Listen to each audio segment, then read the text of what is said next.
الحمد لله رب العالمين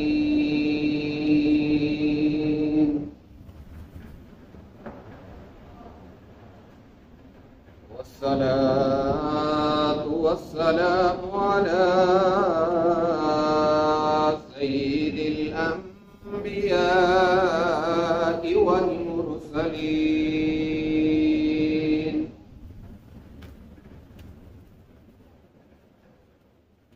أما بعد فأعوذ بالله من الشيطان الرجيم بسم الله الرحمن الرحيم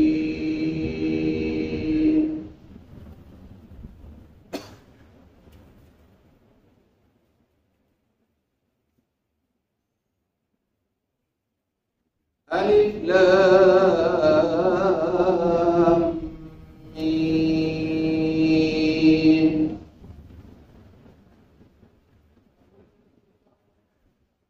ذلك الكتاب لا ريب فيه هدى للمتقين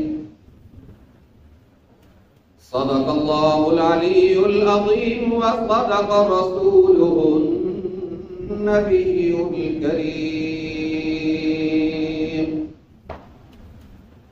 ونحن على ذلك لمن الشاهدين والشاكرين والحمد لله رب العالمين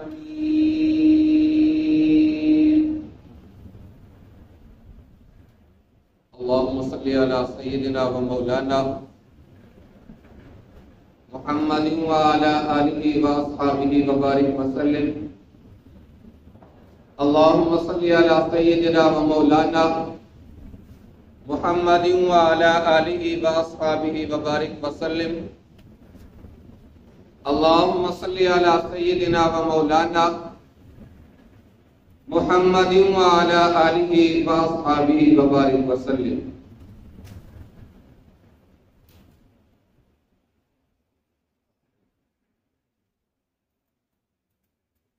محترم سامعین کرام، ابھی میں نے آپ حضرات کے سامنے اللہ رب العزت کے مقدس کلام میں سے مختصر سا حصہ تلاوت کیا ہے۔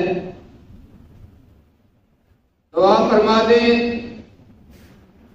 اللہ رب العزت مجھے ان کے مفہوم کو صحیح صحیح بیان کرنے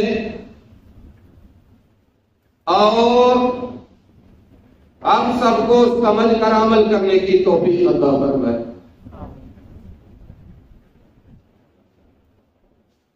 میرے محترم دوستو،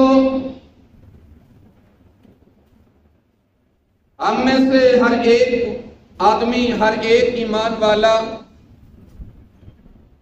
یہی خواہش رکھتا ہے کہ یا اللہ ہمارے ایمان کو مکمل فرما، اس کے مطابق عمل کرنے کی کوشش بھی کرتے ہیں،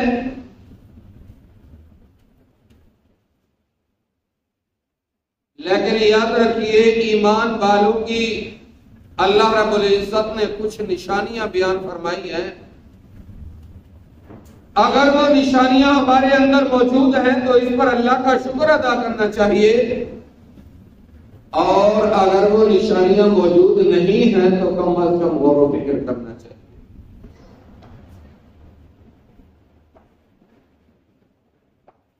سورہ بقرہ کی ابتدائی آیات کے اندر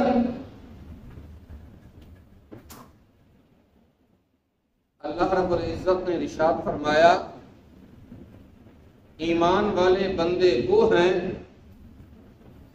جو غیب کے اوپر بھی ایمان رکھتے ہیں۔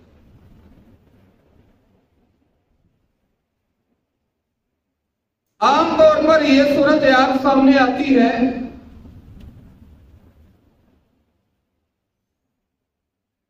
کہ جب تک انسان اپنی آنکھوں سے کسی چیز کا مشاہدہ نہیں کر لیتا اس وقت تک بات مکمل نہیں ہو پاتی۔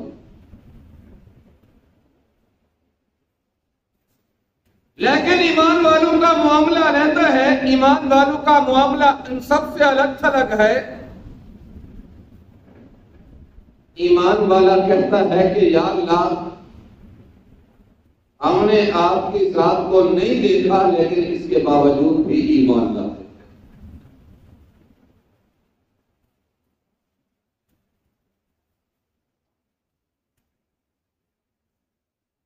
اور اس بات کے اوپر بھی ایمان لاتے ہیں اے باری تعالیٰ آپ واحد لا شریک ہو، آپ کی ذات کے ساتھ بھی شریک کوئی نہیں، آپ کی صفات کے ساتھ بھی کوئی شریک۔ اور اللہ رب العزت نے قرآن مجید میں ارشاد فرما دیا لو کان فیہما آلہۃ الا اللہ لفسدتا، اگر اللہ رب العزت کے علاوہ کائنات میں اور کوئی الہ ہوتا، اور کوئی خدا ہوتا، اور کوئی رب ہوتا تو کائنات میں کتنا فساد برپا ہوتا۔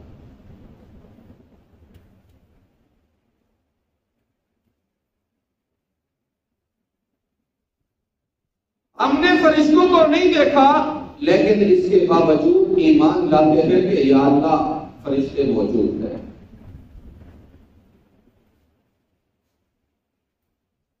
اللہ کے لشکر موجود ہیں اور وہ بے شمار ہیں، گنتی میں بھی نہیں آ سکتے۔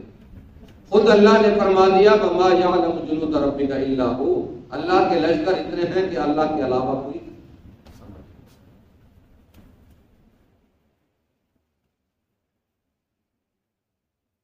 ہم نے انبیاء کو نہیں دیکھا، حضرت آدم علیہ السلام کو ہم نے نہیں دیکھا، اس کے باوجود ہمارا ایمان ہے۔ حضرت نوح علیہ السلام کو نہیں دیکھا، اس کے باوجود ہمارا ایمان ہے۔ حضرت ابراہیم علیہ السلام کو نہیں دیکھا، حضرت اسماعیل علیہ السلام کو نہیں دیکھا، لیکن اس کے باوجود ہمارا ایمان ہے۔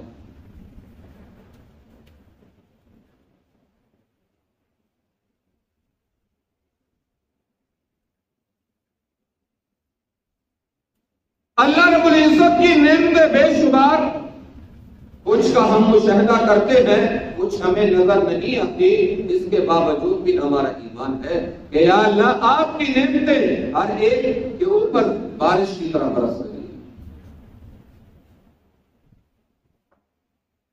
ہم سمجھیں یا نہ سمجھیں، چھوٹی سی مثال دیتا ہوں، ابھی چند لمحے ہوئے ہیں، چند منٹ ہوئے ہیں، پتہ نہیں کتنے ٹن ہوا ہم اپنے جسم کے اندر لے چکے ہیں، اور ہمیں اس کا ادراک بھی نہیں ہوتا کہ اللہ کی یہ کتنی بڑی نعمت ہے۔ وَإِن تَعُدُّوا نِعْمَتَ اللَّهِ لَا تُحْصُوهَا، اللہ فرماتا ہے کہ میری دی ہوئی نعمتیں تم شمار کرنا چاہو تو شمار نہیں۔ بہرحال ایمان والوں کی پہلی نشانی جو اللہ رب العزت نے بیان فرما دی الذین یؤمنون بالغیب، کہ وہ غیب کے اوپر ایمان رکھتے ہیں۔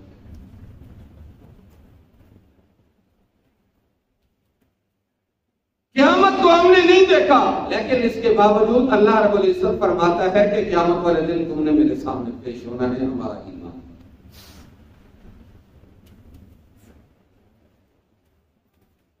ایمان والوں کی پہلی نشانی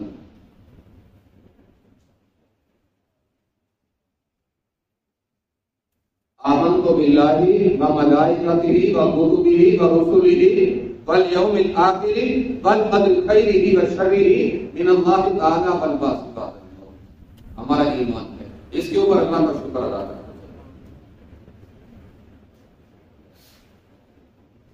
اور ایمان والوں کی دوسری نشانی اللہ رب العزت نے جو اسی آیت کے اندر بیان فرما دی وَيُقِیمُونَ الصَّلَاةَ، کہ نماز کی پابندی،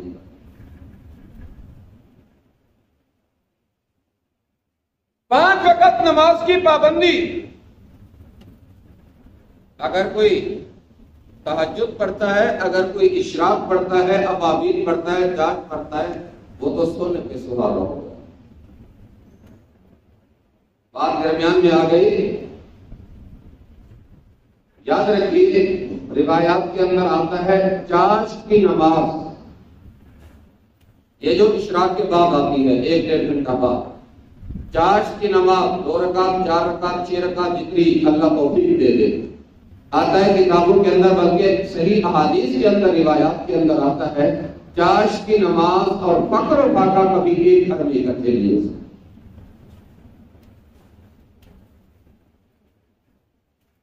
اگر کوئی ایمان والا چاشت کی نماز پڑھ رہا ہے تو اس کو رزق روزی کی فکر نہیں کرنی چاہیے، اللہ خزانہ غیب سے لاتے ہیں۔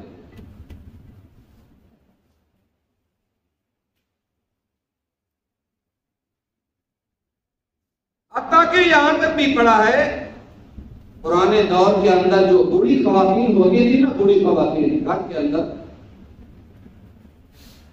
وہ اپنے بیٹوں کو پوتوں کو جب گھر سے باہر روانہ کرتی مزدوری کرنے کے لیے تو ادھر چاشت کی نماز شروع کر دیتے، یہ محنت آپ کرو، اللہ سے ہم مانگیں گے، اللہ خزانہ غیب سے دے،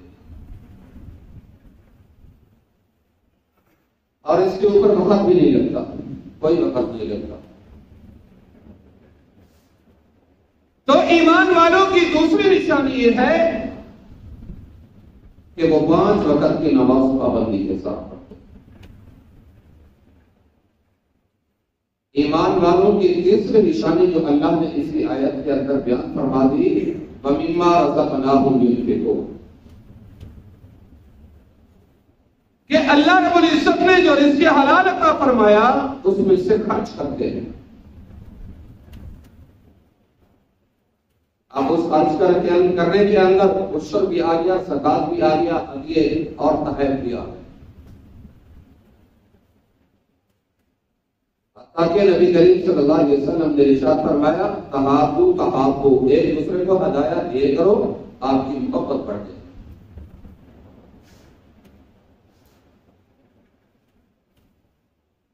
اللہ کے راستے میں اپنے مال کو خرچ کرنا یہ ایمان کی نشانی ہے۔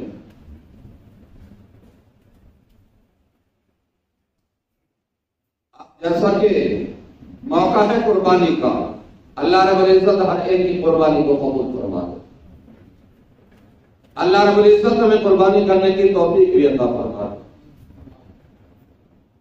میرے دوستو یاد رکھنا، نبی کریم صلی اللہ علیہ وسلم نے ارشاد فرمایا جس ایمان والے کے پاس وسعت ہے، طاقت ہے، پیسہ ہے، اللہ نے مال و دولت عطا فرمایا ہوا ہے، قربانی کر سکتا ہے، اگر وہ قربانی نہیں کرتا، نبی کریم صلی اللہ علیہ وسلم نے ارشاد فرمایا وہ ہماری عیدگاہ کے قریب بھی نہیں۔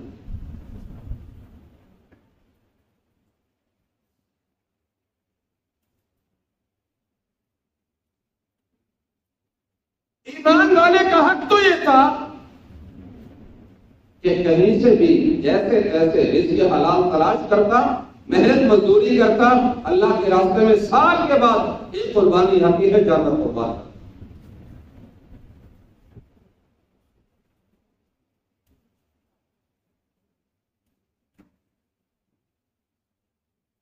قربانی کے جانور کے جسم کے اوپر جس قدر بال ہوں گے اللہ رب العزت اتنے گناہوں کو معاف فرما دے، اتنی نیکیاں عطا فرمائے گا، اتنے درجات بلند۔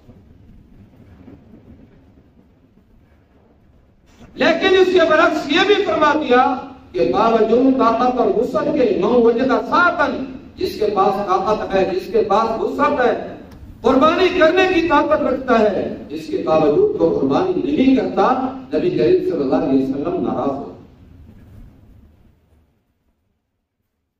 نبی کریم صلی اللہ علیہ وسلم کی ناراضگی سے بڑھ کر کائنات میں کسی کی ناراضگی نہیں۔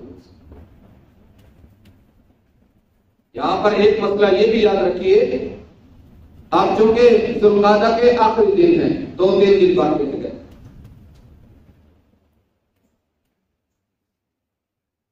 تو ارشاد فرمایا کہ جو ایمان والا ذو الحجہ کا چاند نظر آنے سے پہلے پہلے اپنے ناخن کاٹ لے، اپنے بال کاٹ لے، صفائی وغیرہ کر لے، اور جب تک قربانی نہ کرے، ناخن بال نہ کاٹے، اللہ رب العزت اسے دوہرا ثواب۔ یہاں پر یہ بات یاد رکھیے، یہ حکم وجوبی نہیں ہے، فرض واجب کے حکم میں نہیں ہے، استحبابی ہے، ثواب ملے گا۔ یاد رکھیے یہ 10 دن بہت اہمیت کے حامل ہیں. یہ جو ذو الحجہ کے پہلے 10 دن ہیں، 2-3 دن کے بعد ذو الحجہ شروع ہو جائے گا، سال کا آخری مہینہ. زندگی کا 1 سال گزر گیا. والفجر وليال عشر والشفع والوتر والليل اذا يسر. کوشش اب یہ کرے کہ ان 10 دنوں میں زیادہ سے زیادہ تلاوت کرے، زیادہ سے زیادہ ذکر کرے، ہو سکے تو روزے بھی رکھے 9 تک. باقی روزوں کے بارے میں انشاءاللہ جو 9 کا روزہ ہے عرض کر دیں گے، لیکن یاد رکھیے نبی کریم صلی اللہ علیہ وسلم کی خوشنودی کا پائے، اللہ کا قرب مل جائے گا، نبی کریم صلی اللہ علیہ وسلم کی خوشنودی مل جائے گی. لیکن ایک بات پھر عرض کرتا ہوں، اگر قربانی کی طاقت ہے، قربانی کی وسعت ہے، تو آپ لوگ قربانی ضرور کرو. آپ میرے لیے دعا کر دو، اللہ مجھے توفیق دے دے، میں آپ کے لیے دعا کر دوں، اللہ آپ کو توفیق دے دے. اللہ رب العزت سے دعا ہے، اللہ رب العزت ہمیں عمل کرنے کی توفیق عطا